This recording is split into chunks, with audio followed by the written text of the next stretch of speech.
ভীষণই কম সময়ে কম তেলে বানিয়ে নাও গোটা গোটা লোটে মাছের এই রেসিপিটি গরম ভাতের সাথে অপূর্ব লাগে। রইল আজকের রেসিপি। নমস্কার বন্ধুরা, happy with Gopa kitchen cooking এর আরো একটি নতুন পর্বে জানাই তোমাদের সকলকে স্বাগতম। লোটে মাছ আমার বরাবরই একটা পছন্দের মাছ, তাই বাজারে লোটে মাছ উঠলেই আমার জন্য লোটে মাছ কিনে নিয়ে আসে। আর লোটে মাছটা আজকে বাজার থেকে কেটেই নিয়ে এসেছে, শুধু আমি ভালো করে নুন দিয়ে একটু ধুয়ে নিয়েছি। এখানে ওজন হিসাবে লোটে মাছ রয়েছে 1 কেজি। এবারে লোটে মাছটা দিয়ে দিলাম, একটু বেশি করে হলুদ দিয়ে দিচ্ছি। হলুদ আর কাঁচা সর্ষের তেল, বেশ কিছুটা কাঁচা সর্ষের তেল আর হলুদ দিয়ে মেখে রেখে দেবো।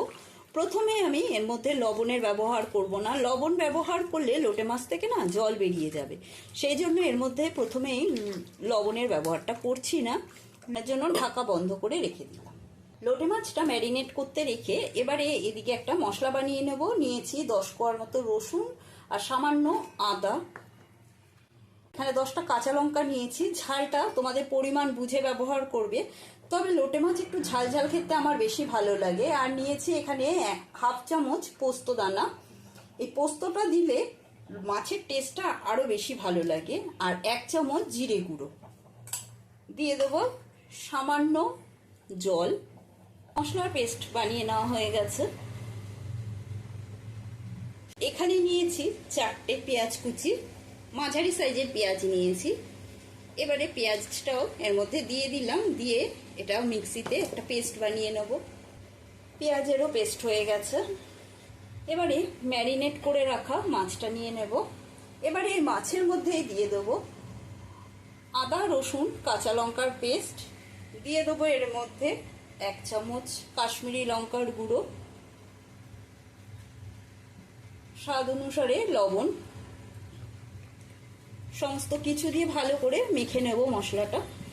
যদি নতুন বন্ধু হয়ে থাকো তবে ইউটিউব চ্যানেলটি সাবস্ক্রাইব করে নেওয়ার অনুরোধ রইল। পাশে থাকা বেল আইকনটা প্রেস করে দেবে, যাতে আমার রান্নার নিত্য নতুন নোটিফিকেশনগুলো সবার আগে তোমাদের মোবাইলেই পৌঁছে যায়। আর যদি ফেসবুক থেকে দেখে থাকো তবে পেজটি ফলো করার অনুরোধ রইল। কড়াই বসিয়েছি, কড়াইয়ের মধ্যে দিয়ে দেবো 2 চামচ সর্ষের তেল। আমি সবসময় রান্নায় তেলের ব্যবহারটা কমই করি। দেবো পেঁয়াজের পেস্ট। এখানে পেঁয়াজের পেস্ট ব্যবহার করেছি, তোমরা চাইলে পেঁয়াজ কুচি ব্যবহার করতে। পেঁয়াজের কাঁচা গন্ধটা চলে গেলে এবারে এর মধ্যে আমি দিয়ে দেবো টমেটো কুচি। এর মধ্যে আমি দিয়ে দেবো ম্যারিনেট করে রাখা মাছটা। লোটে মাছ রান্না তো ভীষণই সহজ, কিন্তু যারা নতুন রাঁধুনি তাদের কাছে তো অনেক রান্নাই সহজ হয় না, কিন্তু আজকে আমি তোমাদের ভীষণই সহজ পদ্ধতিতে এই লোটে মাছ রান্নাটা শেখাচ্ছি, যাতে মাছটি চটজলদি তোমরা রান্না করে ফেলতে পারো, সময়টাও অনেকটা বাঁচে। দেখো এরকমভাবে যদি রান্না করে নাও। আর এছাড়া আমার ইউটিউব চ্যানেলে লোটে মাছের আরও অনেক রকমের রেসিপি আছে, তোমরা চাইলে দেখে নিতে পারো। তারপরে মাছগুলোকে একটু এরকম সরিয়ে সরিয়ে দিতে হবে, কারণ এক জায়গায় মাছটা থাকলে মাছটা এক জায়গায় সেদ্ধ হয়ে যাবে আর মাছগুলো সেদ্ধ হবে না। সেই জন্য একটু খুন্তি দিয়ে মাছগুলো এরকম সরিয়ে সরিয়ে দিতে হবে। আর গ্যাসের স্টিমটা হাই রাখতে হবে, লোতে রাখলে লোটে মাছ থেকে কিন্তু জল বেরিয়ে যাবে। এই রান্নাটা হাই স্টিমে করতে হবে, পরে আবার লো স্টিম করে দেবো। প্রথমে স্টিমটা হাইতে রেখেছি। দেখো লোটে মাছ থেকে কিন্তু জল ছাড়তে শুরু করেছে। এই অবস্থায় আমি কিন্তু খুন্তি দিয়ে নাড়বো না, কড়াইয়ে দুটো কাল ধরে সাঁড়াশির সাহায্যে একটু এরকম নেড়ে চেড়ে নিতে হবে। এই ছোট ছোট টিপসগুলো যদি ফলো করে তোমরা লোটে মাছ রান্না করো, দেখবে লোটে মাছ আর ভাঙবে না, এরকম আস্তে আস্তেই থাকবে। লোটে মাছের জলটা দেখো অনেকটাই শুকিয়ে এসেছে, এর মধ্যে কিন্তু এক্সট্রা কোনো জল দেওয়ার প্রয়োজন নেই। এবারে আমি গ্যাসের স্টিমটা লোতে করে দেবো, লো টু মিডিয়ামে রেখে দেবো, রেখে কিছুক্ষণের জন্য হতে দেবো। লোটে মাছ তো এমনিতেই নরম মাছ।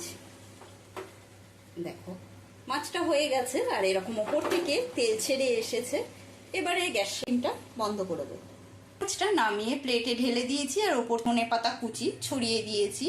দেখো লোটে মাছগুলো কি সুন্দর গোটা গোটা রয়েছে, একটুও কিন্তু ভেঙে যায়নি। এরকম সহজ পদ্ধতিতে তোমরা যদি লোটে মাছ রান্না করো, দেখবে খেতে ভীষণই ভালো লাগে। এতটাই ভালো লাগে এই লোটে মাছটা। আশা করি লোটে মাছের এই রেসিপিটি তোমাদের ভালো লেগেছে। ভালো লাগলে প্রত্যেকবারের মতো কমেন্ট করে জানাবে, একটা লাইক দিয়ে দেবে আর বেশি বেশি করে শেয়ার করবে।